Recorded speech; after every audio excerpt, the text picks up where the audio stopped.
Welcome to the Sunday afternoon show with me, Lucy Marskell. I hope you're having a fantastic day today. I'm having a really good one because I've got a special guest with me today with Matt McChlery, who is my colleague at Konnect Radio. He presents the Christian Book Blurb show, and it's such a great one because he gets to talk about all the great things he's reading and also to meet some great authors. Well, as you know, it's my life and lyrics series, so I'm talking to him about the top 4 songs that tell the story of his life. So welcome, Matt. How you doing? Hi, Lucy. Nice to be here. Thanks for having me on your show. It's great. Awesome. It's lovely to meet you. Great way to get to know all the presenters. Now, I Yeah. find it really fascinating that actually you didn't start living in England because you're now, I think, Cambridgeshire, right? But you grew up in Zimbabwe. Tell us more about that. Yeah, I did. All around the other side of the world. Yeah. Yeah, I was born in Zimbabwe, born and raised. I was there until I was about 23 or 24, something like that. Yeah, that's who my parents were and their parents before them. And yeah, so grew up in Africa. Um, yeah, and people say, don't they? They think of Africa as like one country, but it's not. There's loads of countries in The Africa. continent. And yes, it's a continent, people. Come on. And yeah, Zimbabwe is one of them. It's a landlocked country. So there's no seas or beaches or anything like that. We've got a pretty big lake called Kariba. Um, so that's about as close as you get to sort of a big body of water. But you've got to go to a different country if you want to go to the actual seaside. And some people say, "Are you from South Africa?" Well, they sort of right. South Africa is obviously in the south of Africa, right at the bottom. And Zimbabwe kind of sits on top of it. So South Africa is on the southern border of Zimbabwe, but it's quite different. And quite a few people actually got quite a good look and a good insight into it if they watched the Amazon Prime series with the cars. Oh, what are the guys from Top Gear? Jeremy Clarkson and all that Oh, bunch. James May and yeah, Richard, yeah. They did a grand tour through Zimbabwe and showed some really great stuff. So I really enjoyed watching that because it brought back some memories. It was wonderful. Fantastic. I didn't know that they did a tour there. That's beautiful. And also because you guys got some incredible wildlife there, right? As well, you know? Yeah.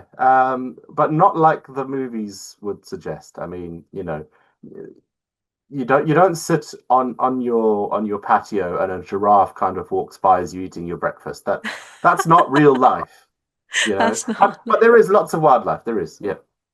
Awesome. That's wonderful. And yeah, it's fun, as we chatted about before we started the call, that my family live in South Africa. So I have been on a few little safaris and seen those up close. But yeah, it's a beautiful place, Yeah. Africa. But it's not like the Lion King, guys. So don't get your hopes up. It's not like the movies. Yeah, you've, Um, you've got to go on a safari, don't you? You've got to travel and then you get to see stuff. Definitely. It's awesome. Well, Yeah, so good to know you grew up in Zimbabwe, Matt. But obviously, you've had such an interesting childhood. But also, I want to chat more about the actual subject you're passionate about too, which is books. Now, what kind of books did you like growing up? And were there any kind of influences that made you love reading? yeah. Oof, growing up, wow. Books. Well, when the school gave prizes, well, I've just had a prize giving assembly at my daughter's school, and you got lovely certificates and things, and great. At our kind of speech day, if you won a prize, you were given a book. So I've kind of grown up with books, which is great. In the good old days, when I was really young, I really enjoyed. They weren't the famous five, but it was the same author, Enid Blyton. She wrote these sort of books about the adventure, like the Island of Adventure and the Mountain of Adventure and all those kinds of stuff. So those were really great sort of adventure books. And there were also some great sort of stories I loved, sort of more set in Africa. I think a guy called Willard Price wrote loads of books about sort of adventures where you come across elephants and lions and all this kind of stuff. And that was quite cool. And I also enjoyed reading The Hardy Boys, which again is like sort of a detective kind of sort of teenage boys going on sort of a detective adventure. It's And I cool. suppose that continues in sort of more the kind of TV programs I watch. They're all of a similar a similar theme these days. Do you like mystery then and like murder mystery stuff? Is that what you Yeah, like? yeah, that kind of thing. Yeah, to watch. Reading though, reading's shifted over the years. I mean, nowadays I read a lot more nonfiction, sort of Christian nonfiction, sort of discipleship stuff, which is pretty much what I kind of focus the show on, the Christian Book Blurb show. which you can hear on Konnect Radio on a Tuesday at 8 p.m. and again on a Saturday at 12, in case you're wondering. And Love it. so a little plug in there.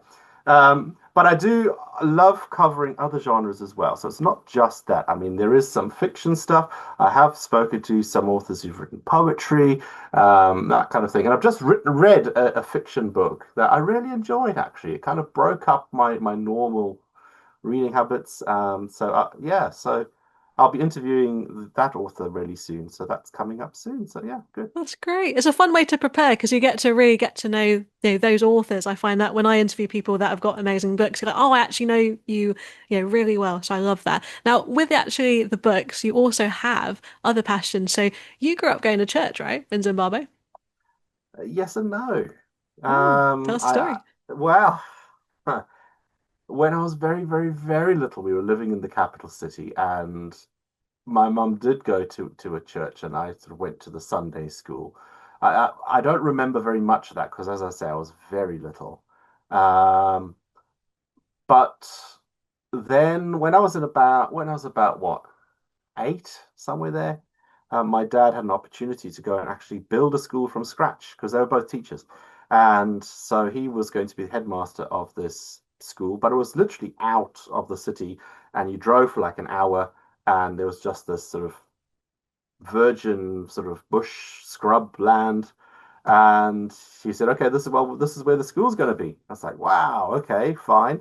And so the school was built, and we lived there and went to school there. Had to travel into the city to get provisions and food and things sort of once a week or a couple of times a month. Um, so yeah, but being out there, you see, there weren't any churches around, so we didn't go to church or anything like that. It was only when I went to secondary school that I started getting back into church again. I've had quite a eclectic history when it comes to church. So the school I was going to, the senior school, was um, a, here you would call it a C of E school, but if you're not in the UK, it's not called the Church of England. It's called Anglican. So it was an Anglican school by tradition. So I was part of the choir, and you had to wear, flowing robes and everything else. Even in Africa, you put your robes on in the hottest heat and whatever you, and you still do all the stuff. Um, but at the same time, they had a very lively youth group, which was a young teacher with a guitar, and they were singing, Graham Kendrick songs and sort of all that Wow. kind of stuff. So I had that mix going on, sort of the more traditional and then the really kind of charismatic kind of evangelical side as well. Um, and yeah, that's where I got to know the Lord, and I gave my life at I gave my life to the Lord at a Christian rock concert. Wow. Uh, Would we know what the rock band is, or we wouldn't have known it? oh, I doubt it. I've tried to look for their music online, and I haven't been able to find it. I do have a CD, but this was even before the days of CD. It was a cassette tape. Can you believe it? I'm revealing my Retro. age, big, big, big time. But the first was a cassette tape. But they were called Penguins in Africa, and they formed in Cape Town, at university, and their thing was they went around the beaches of South Africa, giving free concerts and telling people about Jesus. And a couple of the guys in the band were sort of old boys of the school. And so they came back, and then they brought the band with them, and they gave this amazing concert on the school grounds, and sort of had a section in there where they preached the gospel and invited people to give their lives and that kind of thing. So that was great. Yeah, penguins in Africa. If anyone's heard of them, why don't you let us know? It'll be great to see if there's any other fellow people who've heard their music before. It was really, really quirky and really quite fun. That does sound it. And also, it's quite a unique name because I can remember penguins in Africa thinking happy feet and everything. But there's loads of great penguins there. I remember when I went to Cape Town. So really cool. But yeah, Yeah. maybe if they're listening in, we'll have you on the show too. Well, that's really incredible to hear. So you gave your life to Christ at a Christian rock concert. How old were you when that happened? I was 13. Yeah. Only just 13. So Oh, it's awesome. been a good long while since then. Only last year. No, I'm kidding. Yeah. That's amazing, Matt. Wow. So I guess, yeah, you had such a positive influence of that growing up and then you made your own choice. And like, did you have siblings as well growing up, I guess? Like, how big Yeah, your yeah, family I've got was? a sister. Yeah, yeah, she's 3 years younger than me. Yeah, Oh, awesome. she's Yeah. yeah, that's good. Great to hear. Yeah, it's always good to get a picture of, yeah, your whole family as well. Well, I want to go into your first song because you Mm. chose this to relate to your childhood. So tell us more what it is and what it means to you. So yeah, I chose it because part of the song is sung in Shona, which is the one of the indigenous languages of Zimbabwe. And another reason I chose it, in fact, quite a few of the songs I've chosen are by people I know. So these guys come from a big church in Harare. I was part of the church for about a year at one point before moving to the UK, after sort of between university and my going to the UK. And the group's called Celebrate Africa. And yeah, the song is called Makanaka. And yeah, it's great. I hope you get up and dance because it's really good. Awesome. Thanks for that intro. I love that, Matt. So, yeah, from Penguins in Africa to Celebrate Africa, this is Merkanaka. I really love you. You're listening to Connect Radio. Welcome back to the Sunday afternoon show. This is a fun segment of Life and Lyrics with me, Lucy Marskell. I'm excited to chat to my colleague, Matt McChlery, all about not only books and music, but also his life story through four songs. Well, Matt, I would love to hear about, Zimbabwe and upbringing, but I'd love to move to your time at university because actually you went to South Africa. Tell us more about that. Yeah, I did. So Zimbabwe at the time, I think there's a couple more options now. I'm not sure. It's been a while since I've been back, but at the time, there was a university in Zimbabwe. They were pretty decent, sort of, if you wanted to be a doctor and you wanted to study medicine, the University of Zimbabwe was okay. If you wanted to do anything else, I mean, they still offered it, but it wouldn't be recognized, that the qualification wouldn't be recognized anywhere other than in Zimbabwe. So kind of to future proof yourself or to get a qualification that was actually a decent qualification that was recognized elsewhere, you had to go out the country. And I mean, the school system that I was in, I mean, we did Cambridge O and A levels at the time, which was like GCSEs and that kind of thing. So it's a good idea to make sure that the education you've got and the qualifications you have kind of hold their weight. So I actually got a teaching bursary to go to a university. And so you have to go out the country to go and get a higher education from Zimbabwe, one that is worth something. Makes sense. So I got a bursary, and that bursary sent you to Rhodes University in South Africa, in Grahamstown, which I believe now is called Makanda, sort of in the Eastern Cape area. So that's where I went for university, and I spent 3 years there.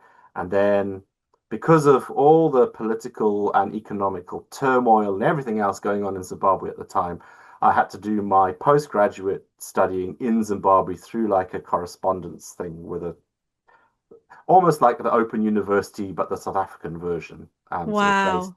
in Harare. So yeah, things got quite complicated and tangled and messy because the country was going through a lot of problems at the time.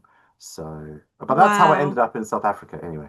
That's really interesting, Matt. And yeah, I was going to bring it up. I obviously don't want to be too political because I'm going to be non-partisan. But I think with having Mugabe there and knowing, what it's like actually to have that kind of economy must have been really difficult. And then having to finish your postgrad online, that must have been wild. We have kids obviously that have done that in the pandemic recently, but I think to do that in Africa where you're just around the corner from South Africa, it must be quite a lot. So, I tell know. me a bit I more love. about, sorry, what were you going to say?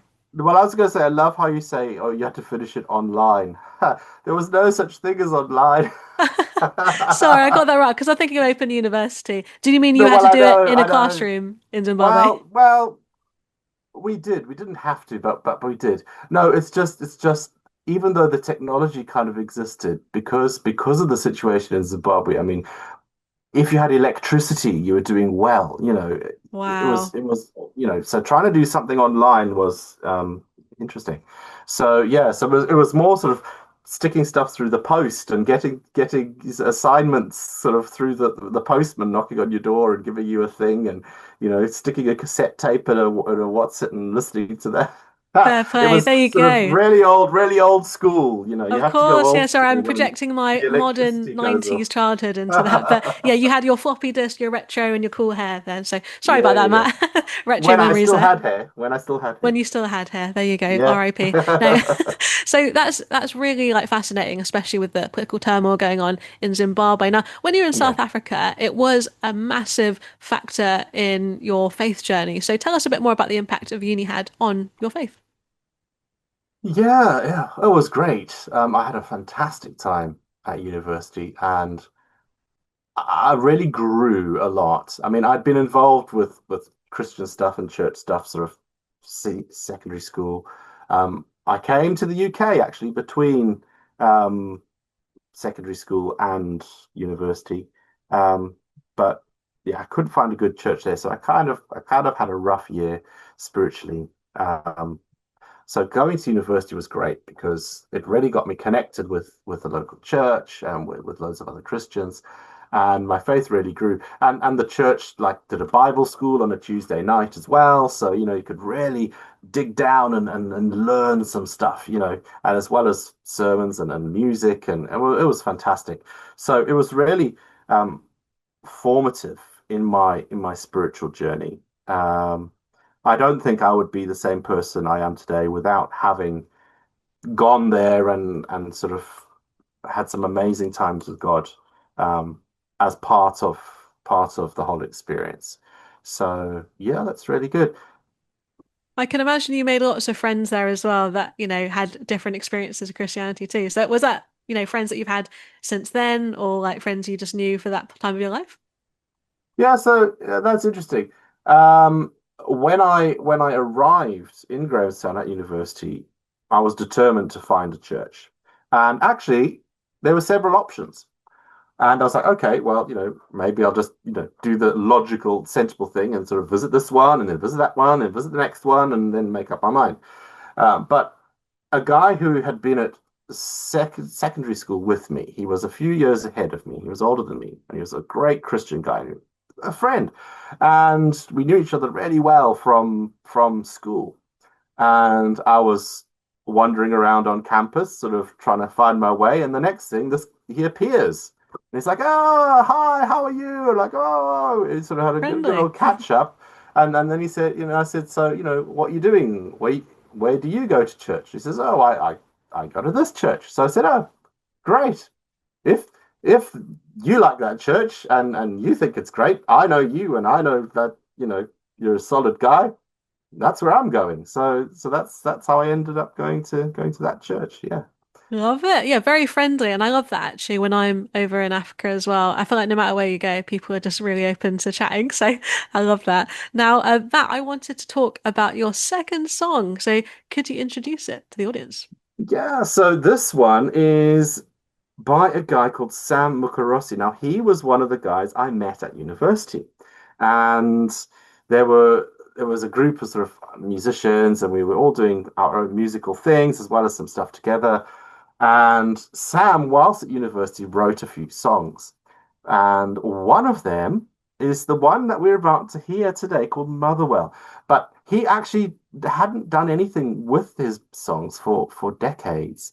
And it was just the other month, really, when he said, "You know what, guys? I've recorded and I'm releasing these songs that I wrote way back in university." So it's been great listening to these because, we'll be sitting around campfires listening to this song. And this is what's called Motherwell, and there's a few others as well that he's written, and then I would play some stuff, and so it just brings back memories of all those times at university and all the guys who I got to know there. Fantastic. I love that. I can imagine you guys being around a campfire and singing along. So great memories there. I love that, Matt. Well, this is Motherwell, and this is by Sam Makarosi. You're tuned in to Connect Radio.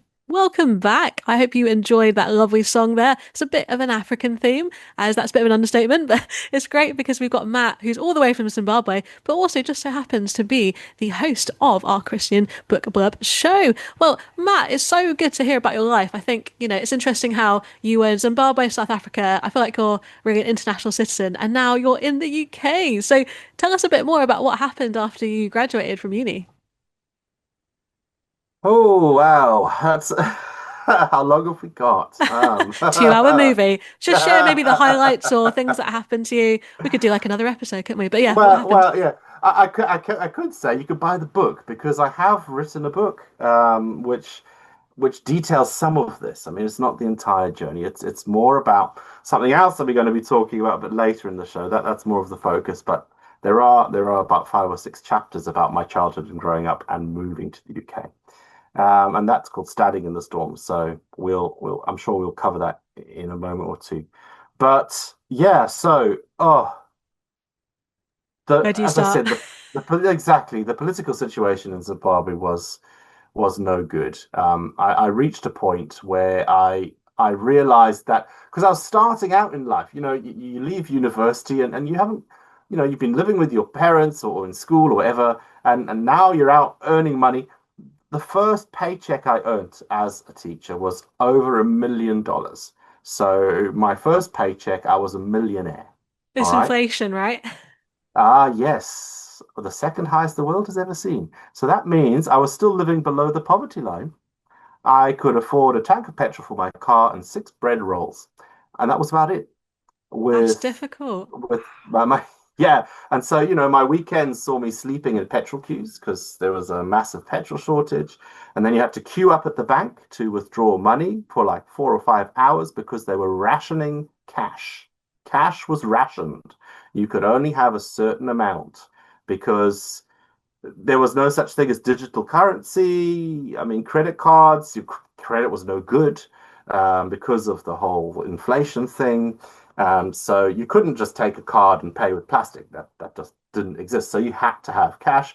But because the government couldn't afford to print the cash, there was now shortages of cash because everyone needed massive kind of bricks of paper notes sort of A tied million's a lot, together. isn't it? So yeah. Yeah, but it wouldn't buy you much at all, I mean, yeah. Some years later, my parents stayed longer than me, and it got even worse. And I've got hanging up in my house a $5 billion note that I framed. And 5 billion. yeah, Can't yeah. believe Then that. you count all the zeros. And I took it to the framer here in the UK and I said, "Oh, can you frame this? I want to stick it up in my house." And he's like, "Oh, do I have to put this in the safe?" I said, "No." I said, "Don't worry. That won't even buy you a can of Coke. So don't worry about it. It's not worth anything." That is just a unique artifact there. Wow. Oh, I know. But the situation was terrible. There was a morning price and an afternoon price, and the price would just increase. So Depending on the day, you mean then? Just it changes. within the day, because the inflation rate was so high, That's so stressful. Wow. you'd pay a certain amount for something in the morning, but after 12 o'clock, that price would have doubled because it's now the afternoon and the inflation has increased so much. So yeah, so you So didn't everyone's want shopping in the cash. morning. Yeah. Well, yeah, basically what you had to do is you had to just buy physical objects Okay. because everything was devolving into like a barter system. So the cash was losing its value so quickly that even if you didn't want whatever it was, you would just buy it because it's like banking your cash. It's like stabilizing the value of what you have because your bag of flour is still a bag of flour later. And you can then say to your neighbor, "Hey, I've got some flour. Have you got some eggs?" You're "Oh, like yes, swapping. okay." And Yeah. you do, but I'll give you some of my flour if you give me 2 of your eggs, and that kind of thing. And then you go to your other neighbor and say, "Well, have you got some washing powder?" Yeah, okay. "Oh, well, I've got. Can I give you 1 egg, and then you give me some washing powder?" And that's how you kind of had to get by because the value was locked in objects, but it was just galloping away as cash or in the bank. The zeros were just They go just keep nuts. going up and up. So Yeah, did that yeah. make you a better kind of salesperson, you'd say, like negotiating, or would you say you haven't learned a lot? Like I would have felt like, wow, overwhelmed with that. Well, it was a lot. You were in survival mode the whole time. Um, and yeah, I don't know if it taught me sort of good business practices. Okay, yeah. So Maybe. yeah, yeah, yeah. So it was a case of, if I'm trying to build my life, yeah, if I'm trying to start out and I want to get something, starting out in life, you don't have anything. Okay, well, what are the essentials? A fridge is pretty important because, you need to keep your food, etc., etc. And I discovered that even with a full-time job, with the prices and the inflation going absolutely nuts, there would be no way that I would ever be able to buy a fridge ever. That's so sad. So you didn't even have somewhere to put those things in. Nope. So it was like, okay, all right. Well, something's got to change. I've got to go somewhere where I can at least be able to buy a fridge, and then I can maybe buy a bed next or whatever. Life can start to. And this is just the basics, not even luxuries. So yeah. So the writing was on the wall, and I was like, all right, well, let's see where to go. I was going to say let's see where God wants me to go, but I didn't do that, and uh, I came unstuck a little later in the journey. But anyway, my grandfather on my mother's side was from the UK. So he had fought in World War II, and then after World War II, he had answered an advert to go and join the police in South Africa. And then he worked his way up, doing different jobs and things up to Zimbabwe, and met my mother, who was a daughter of a missionary, and not, my grandmother, yeah, and so on and so on. So I was able to claim what's called ancestry back into the UK. So that gave me a special kind of visa, which then gave me the right to work and to live, etc., in the UK. That's Still, fantastic. still an immigrant, still had to go through all the process. I know it's got a lot more difficult these days to naturalize and everything else. Um, but yeah, so I had to go through all that. But yeah, came to the UK after God had done a few miracles and worked to my heart and all sorts of stuff. Um, and yeah, able to start setting up a job. And of course, as a teacher, you can pretty well find a job pretty much anywhere with that qualification, which is great. Everyone needs that, don't they? Yeah. Yeah, yeah. So it started out like that. Yeah. That's amazing. You've been through so much, Matt, already, but I know there's more to come with that. So Oh, there's more to come, that's for there sure. is definitely more to come. Now, in that time, obviously you're doing the jobs and everything like that. Was there like a church that you found as well when you came to the UK? Because I can imagine there was a culture shock as well, right? Coming to the British Isles. Yeah, sort of. I think the fact that I'd had that gap year helped a lot because that gap year took a lot of adjusting and everything else. Um, But when I made my decision to come and live here, I kind of already knew what I was getting into. And because I'd been here before, I already had a bank account, I already had a national insurance number.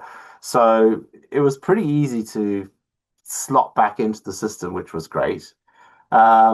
Still a few things to adjust to, but one of the mistakes of the past was not finding a church. So yes, I was determined to find a church when I got here. The first few months, I was like doing Christmas jobs and things in and around London whilst I was applying for teaching jobs. So I had one or two kind of church things, but then of course you're working on Sundays and all this kind of thing. So, um, but then when I was offered a job where I ended up, which is in the east of England. Um, One of the first things I did was try to find a church, and yeah, I found a church, and that's where I've been ever since. So I've been here for a long while now, well over 20 years. Yeah, I Um, love that. And you're yeah. also an elder, aren't you? Now I am, yes, yeah. So help to lead the church. I'm one of five, so we kind of it's like a team leadership thing. We don't have a senior pastor or something like that. It's kind of like a team effort. Yeah. Awesome. I love that voice though. The senior pastor, very authoritative. If that's really great to hear and that God led you there and you're meant to be in England. I also wanted to ask you a little bit about your family, because how did you meet your wife? And you guys, I think you got three kids, is that right? Three kids, yeah, yeah. So I met her at the church, which is a nice way to do things. Yeah, I didn't have to go on dating apps and all that kind of thing. They didn't exist in those days. It was only But was it like pigeon post you had to send if you did want to be part of that, right? And floppy yeah, I disks. think so. Yeah, yeah, I don't know. But yeah, so I met her at church, and yeah, things just grew from there. And yeah, here we are. My wedding anniversary is this month. So yeah, that will be 15 years this month. Wow. Yeah. Congratulations to you Yeah, thank you. guys. And are your three kids, if you don't mind asking, are they still living with you guys or are they older now? Like, Oh yeah. No, they're still living with us. They're all still fairly young. My eldest is just turned 12. And so she's just finishing off her first year of secondary school. So that's all new and exciting and everything else. And then I have my middle child who is 9. So she's like 9.5. And then my youngest is 6, and he's just got this huge, big, wobbly tooth this morning. So we're hoping aw. that'll fall out fairly soon. So yeah, Tooth Fairy coming soon. Oh, yeah, that's really amazing. So yeah, you do keep really occupied with that if you're an elder. And also, we're going to come back after the break and talk about your songwriting because that's obviously a huge part of your story too, Matt. So it's been great chatting to you. Would you like to introduce the third song and we'll talk about it when we come back? yeah, great. The third song is a great way to lead into the songwriting discussion because it's one that I've written. Haha, there you Shameless go. plug. So yeah, exactly. So this is a song I've written and I'm singing on, but it's also featuring a great musician here in the UK called Mark James, and it's called "Great Is the Lord."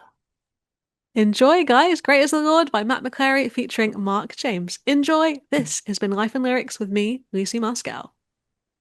Welcome back to Life and Lyrics with me, Lucy Marskell, and my special guest, Matt McCleary. Well, I've been really interested to hear his song that he just sung and wrote with Mark James, but I'm really interested, Matt. Tell us a bit more about your love for songwriting. Where did that start and what inspired it? Oh, I don't know. I started learning guitar when I was at senior school, and I tried writing a few songs even then. And they were really rubbish listening back to them now. But you all got to start somewhere, right? And then at university, people were really encouraging me. I'd heard a couple of songs that, oh yeah, you got something there. Keep working on it. So I did, kept working on it, um, kept writing. I loved the creative process. And then when I was at Celebrate Church in Africa, which I played the first song by. Um, they were really encouraging with songwriting as well, and that kind of took my musicality up another notch. And they were releasing chart topping songs and stuff whilst I was there. So learned a lot from them. Then came to the UK and yeah, just started dabbling, putting my toe in the water and writing songs for my church, and then also sort of other songs, sort of more with an intent to sort of go a bit wider. Um, yeah, but all worship stuff really. I felt what I do needs to help others draw closer to Jesus. So rather than just writing, any old stuff, chewing gum songs that you just there's no nutritional value. It's nice, but it doesn't really do anything of importance Good for you. analogy there. You need meat. So yeah, yeah, you need something, substantial, something that will actually have an effect. So that's why I kind of went down the worship writing route to sort of help um, churches um, and the church I was in as well. I got involved with a great songwriting group here in the UK called Resound Worship. So if Oh, there's they're any awesome. budding songwriters out there, Resound Worship is a fantastic bunch of guys and a resource. So went to a few of their retreats and things, and did some writing and recording, and yeah. lots of little bits and pieces, really. But it was a case of I didn't set out to write songs. It's just kind of what did I have in my hand? What could I offer back to God at the time? And it was that was sort of my creativity and my music. Um, that's kind of taken a back seat really these days. I haven't written a song in ages, and Like, because you're just I'm not busy, I guess. well. That's part of it because my focus is a lot more on writing books now and sort of helping other authors be be heard and their books to get known about and that kind of thing. Um, but yeah, there's only 24 hours in a day, and you can't do absolutely everything. And I was trying a few things out. You know how you kind of push a door to see if it'll open or not. And I felt after loads of many years that I'd been pushing some doors Christian music wise, and they just weren't budging, they weren't opening. But I was also then starting to push a few doors in the publishing world, and those were flying open like mad. So I was like, Wow. well, actually, okay, maybe I've got to sort of put something down to then pick something up. And so I've kind of been heading down the publishing route um, since, yeah, for a few years now. Yeah, That's awesome. I just love that because God's definitely given you a creative gift in both, communication and writing, now broadcasting and yeah. also, yeah, singing. Now, talk to us a little bit about the books. I know obviously you said that your story has gone in more depth there, but tell us a bit about the books you've been writing and the ones that you are currently working on. I see. I guess technically I could say I'm working on it. I've written about 5 sentences, and have a plan. So that's a start, right? I hope so. It's finding time to do it. That's the trick that I'm finding at the minute.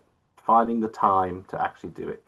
But yeah, so I've written several books and I've written for other publications as well. So I've got some sort of daily devotional stuff published by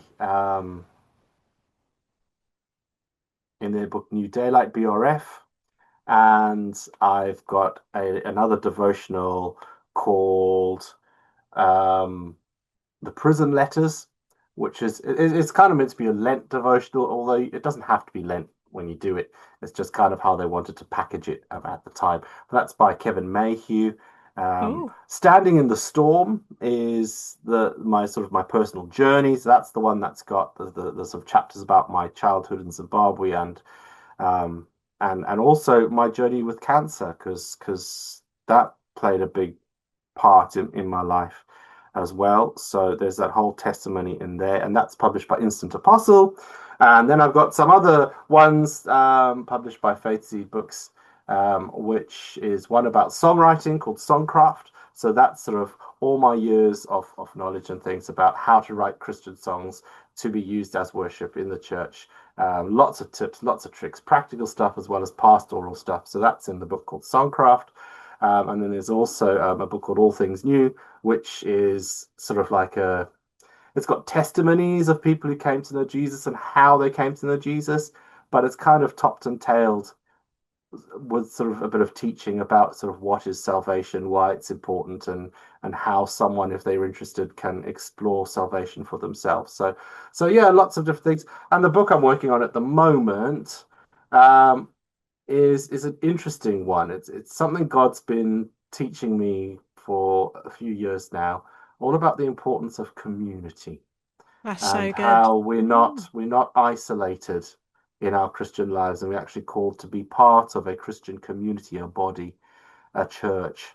Um, and I'm centering that all around the image of tables that you find in the Bible. So there's lots of stories that have tables in them. And there's loads that we can actually learn from those stories, sort of all around the idea of tables and community and sort of hospitality. And so that's kind of what I'm exploring at the moment.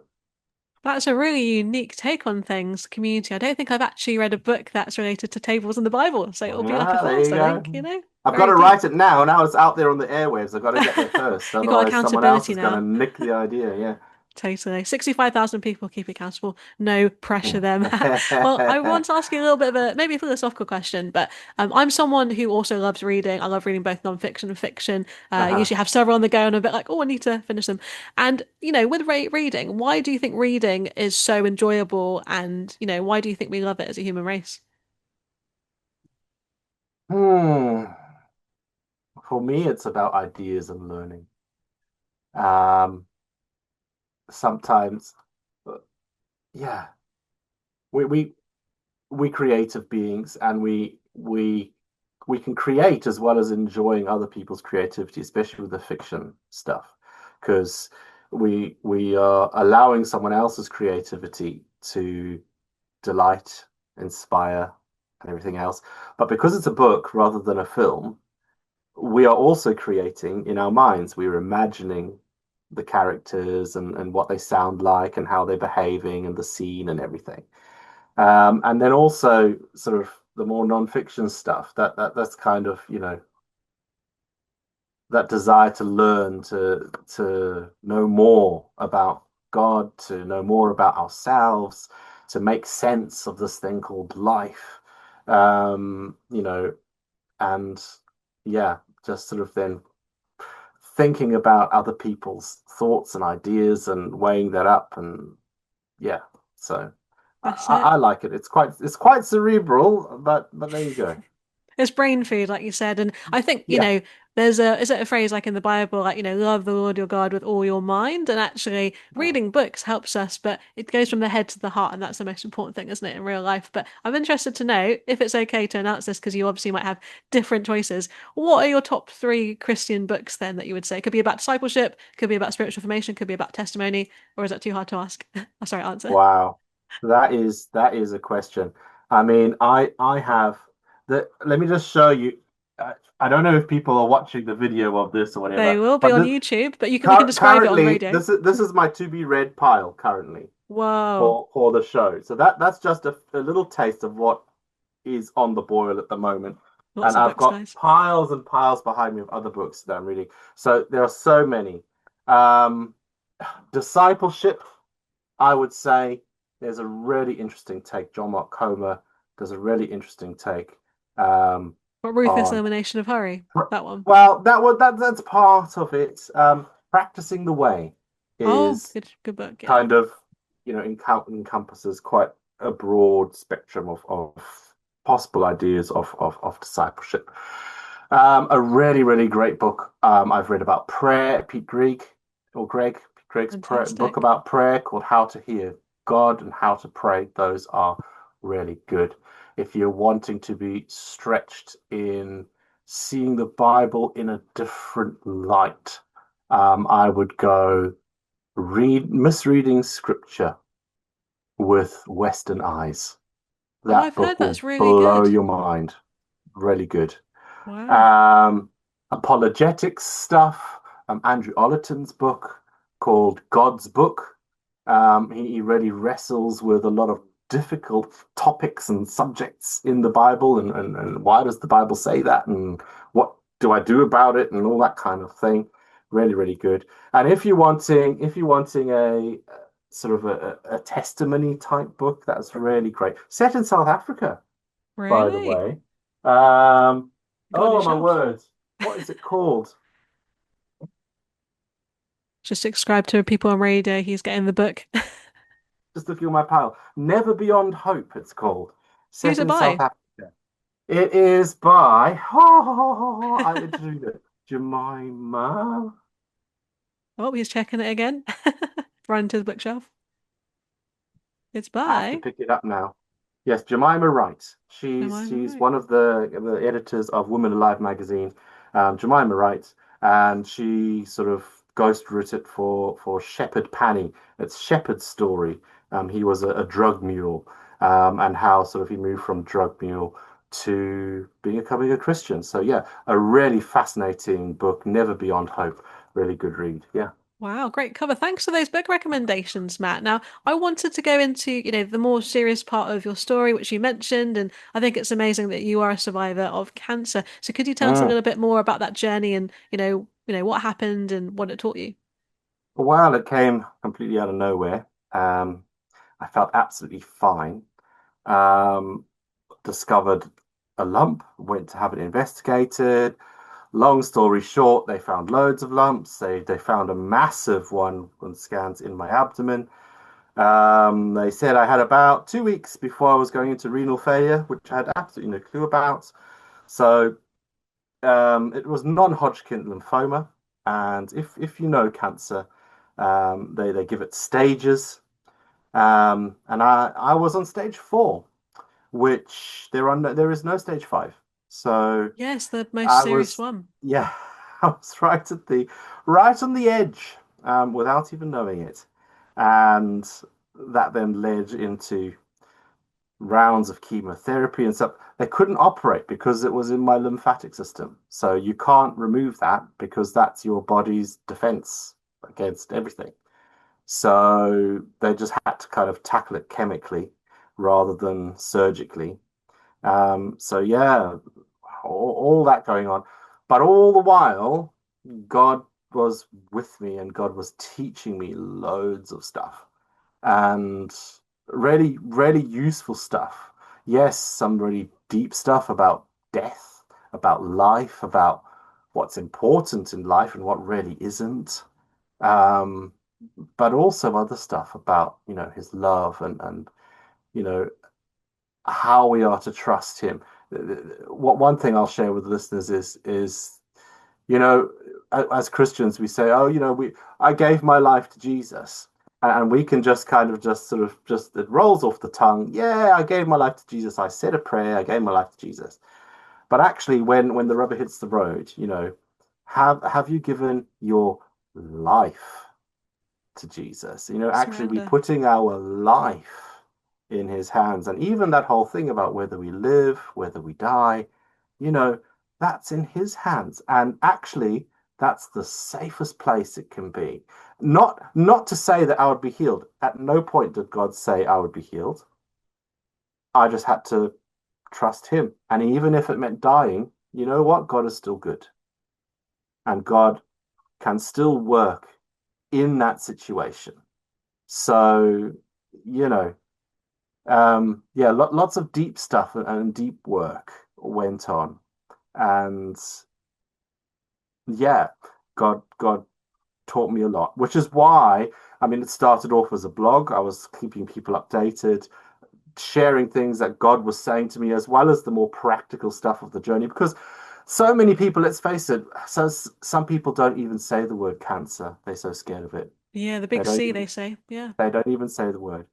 And so to try and say, look, this is life. This is part of life, and suffering is part of life, and even death is part of life unless Jesus returns.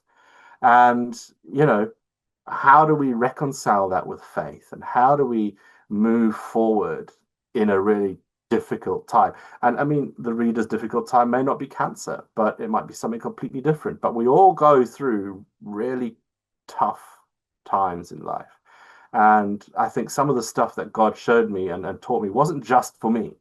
It was to be shared. It was to be, you know, other people, get hold of this because this is good stuff and it'll help to carry you through really dark times. So that's kind of what led me into then changing the blog into a book as well. That's incredible. And I love your courage there. It's very remarkable that you went through that and you were still, blogging. A lot of people wouldn't have the strength to do that. But I think, like you said, when you look back on your life and that specific moment, God spoke to you and it wasn't just for you, it was for people that needed to hear that. That's Yeah. amazing. And, on a personal level, yeah, I have had a lot of people in my life, pass away from cancer or are going through it now. And it's so common in, England. So I think it's really good to have that encouragement. Now, thank you so much for sharing that about your books and definitely going to have to read that. Matt, I wanted to know, last two questions. Are there any dream authors you'd love to have on your show, dead or alive? There are. Uh, I have to say the Christian answer, don't I? Oh, well, he wasn't an author. The book was about him. I'd love to chat to Jesus about some of the stuff he said. That's a very Maybe elder Matthew. answer, yeah. I quite like Matthew's gospel. Um, but no, um, there are some dream authors who I have actually had the privilege of interviewing. I really wanted to interview Tom Wright. the No way. Did theologian, you for a interview him? really long time. And I interviewed him this year. It was great. It was on Connect a couple of months ago now. So yeah, that was fantastic having the opportunity to speak with Tom about his new book. Wow. I'm also really had a great interview with Dr. Gary Chapman, who wrote the Love Love Languages. languages. Oh, So wow. that was a great one. Both international bestsellers as well. It's like woohoo, you know. um, I would love to speak with John Mark Comer. Um, I I haven't managed to get him on the list yet. So that's one I'm working on. Yeah. Cool. Busy guy. But you got Tom Wright, who's always booked up, so you could definitely do it with him. Yeah, yeah. Fantastic. That's good. A lot of people who talk to me, they'll say, "Oh, I want to meet C.S. Lewis or I want to meet J.R.R. Tolkien or whatever it is." So it's great to hear, your influences too. Okay, last question then, Matt. Could you tell me and also the listeners a little bit how you got connected to Connect Radio and why people should tune into your show next week? Wow. Yeah, it's interesting how things happen, isn't it? So I've been doing interviewing authors and things for a little while, and I got to meet Gareth a few years back now. It was sort of just after the pandemic where we weren't really allowed to meet and gather at that time, and I was helping out with a Christian festival called Cedarwood Festival, sort of up north. Oh yeah, I've heard that. And it was kind of under the trees in some woods somewhere so that we were kind of sort of out in the open and we weren't in an enclosed space or whatever. And we were doing like live streaming of people playing music and stuff. So I was there to play music. I don't know why Gareth was there, but he was there and it was introduced to him. So I met Gareth in the woods and we had a chat. I don't think he'll remember. He may not remember, but He I meets loads remember. of people. Yeah, exactly. Um, and then it was a few years later, just on Facebook, he was sort of saying, hey, do you know any people who are, it was sort of put a call out there. Um, and I replied and I said, well, I do this thing. It may be of interest, it might not be. And he was like, oh yeah, that's really cool. That's really great. Let's get you on the show. And like 2 weeks later, there I was. I was on Tuesdays at 8 and Saturdays at 12 noon with the Christian Book Blurb. Yeah. Oh, well done for going for it. And why should people listen to your show then, Matt? Well, you see, I don't want it just to be like a book review. They could be a bit dry, and of course, you then get the one person's opinion and all this kind of stuff. So I like to go to the source. I like to ask the authors what the book's about, and we may not talk a lot about the book, but we'll talk about sort of the themes that the book deals with and that kind of thing. And it's not just to talk about a book.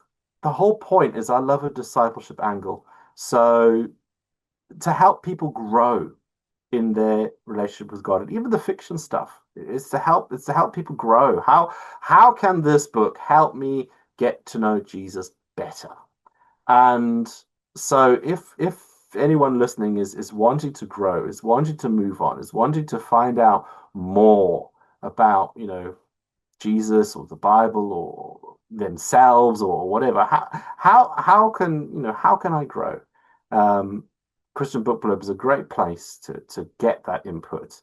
And it's great fun because not only do we talk about the books, we also have a sort of behind the scenes peek about the author's life. And so we find out about sort of loves of chocolate and going on holidays and remote islands in Scotland and, riding tandem bicycles and, all sorts of interesting things that you would never really know about that person anyway. So, we get to Fascinating. we get to see the human as well behind the pages. So yeah, it's a great, I think it's a great show. I really enjoy doing it. It's fantastic. And it's so unique. That's what I like about it on Connect Radio. Now, could you introduce the last song, which is Goodness of God by Bethel Music?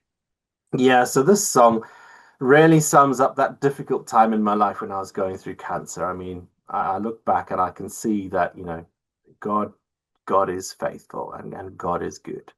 And even if I had died, of course I lived because here I am talking to you. But God has me, and He's yeah, He is in control and I can trust him. And all my life, he has been faithful. So yeah, Goodness of God by Bethel Music. Thank you so much, Matt, for introducing that. And thank you for being on Life and Lyrics with me, Lucy Marskell. It's been great talking to you. It's been great. Thanks, Lucy.